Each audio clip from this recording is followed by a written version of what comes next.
These are 10 cards you should always draft in MTG Foundations. Now, always is a bit of a strong word, so let's just say you should always at least consider these cards and probably be taking them higher than you are because they are excellent and will help you win more games. First up is Mischievous Mystic. This little 2-drop does it all. It's a 2-mana 2/1 flyer at its baseline, so it can already come down early and help pressure the opponent. But where it really shines is when you are able to draw cards and get those extra 1/1 flyers, because then you are getting way more stats than you should be for the rate. It is very, very effective at building an army all on its own. It basically demands an answer or you run away with the game, and there are plenty of card draw spells in blue that are high quality that you will be happy to play to get this card to work. It's really good, and even if you don't have it on turn 2, in the mid to late game, it can still get stuff done with those card draw synergies. So definitely a card you should be prioritizing.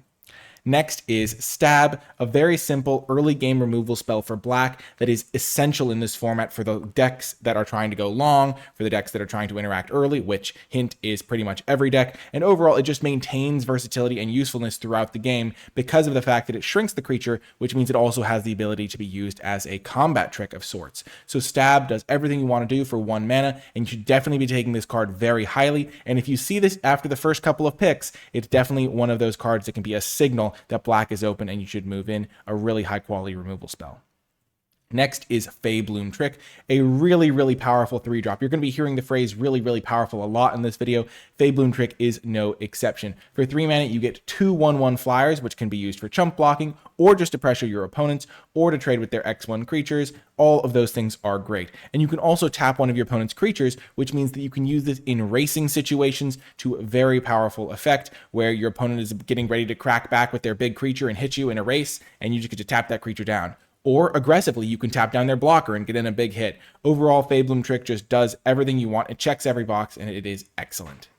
Next is Dazzling Angel, a card that is maybe a little bit underrated, but does a lot of really good things. For 3 mana, it is a flyer for the deck that cares about flyers, and importantly, it's a consistent source of life gain for the deck that cares about life gain triggers, and those two alone are pretty good, but also the fact that random life gain helps you win races in your aggressive decks makes it pretty much useful in every home. Dazzling Angel is nice stats with evasion and just has really good relevance for pretty much any archetype you want to put it in, and as such is a card you should be taking higher, even if you haven't really thought that much of, oh, it's just a creature that has some abilities on it, but it really is quite nice. Next is Bake Into a Pie, another premium black removal spell that really shines in this sort of format. One of the problems with this sort of 4-mana removal spell is that against aggressive decks, sometimes they don't have a good target and you end up down on mana. You spent 4 mana to kill a creature that cost less than that.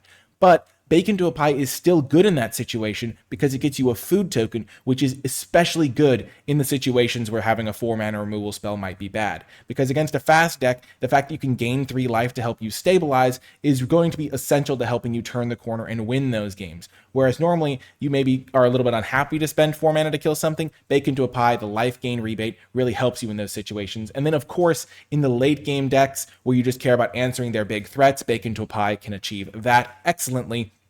And of course, there is a life gain deck in this format, so the food token can be even better there. So Bake Into a Pie is great.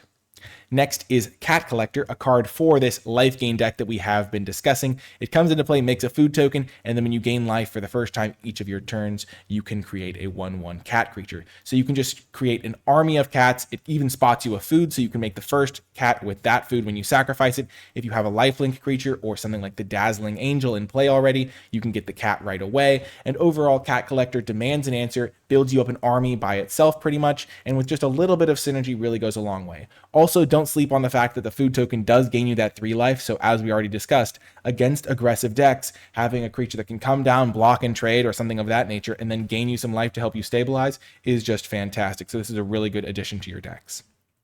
Next is Refute, a card that is way better than it looks on first read, because 3-mana counterspells in Limited are not always great, but one of the things about MTG Foundations that's really important to know is that there aren't really a ton of mana sinks, so you can get into these board stalls, these games that go late, where both players are in top deck mode, and being able to draw and discard is going to be essentially like drawing a card because you're getting rid of a land that you couldn't use.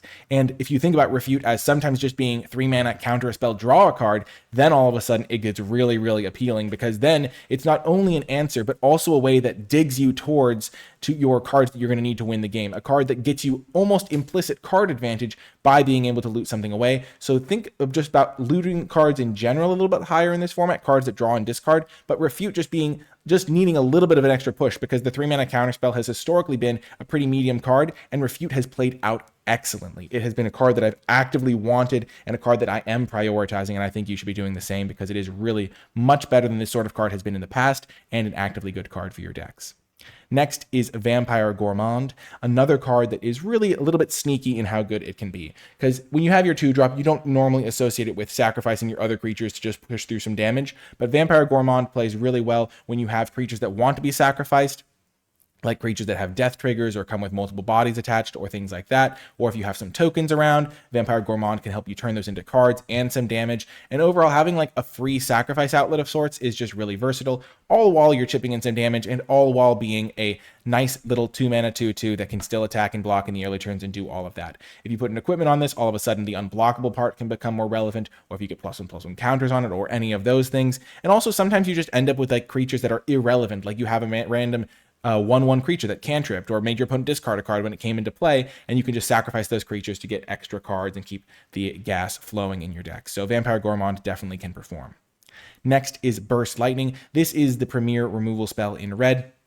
If you want to have a red common that's going to make you happier to play red, Burst Lightning is that card. 1 mana to deal 2 is really, really nice. The fact that it can cast for 5 mana to deal 4 is especially nice, and it's even better that it can be used to target your opponent. So if you get them low and you have a couple of Burst Lightnings in your deck, then all of a sudden you have a host of extra options in the game where you can just go into survival mode until you draw your Burst Lightning, or you can just operate knowing that eventually you can top deck the Burst Lightning to potentially burn your opponent out. So maybe making Alpha Strike to get them low or anything like that. Also, just 1 mana deal 2 is going to be really good in the early turns for killing the creatures that have to die, and you can kill mid-sized creatures in the mid to late game. So pretty much a very versatile card that you're going to be very happy to have.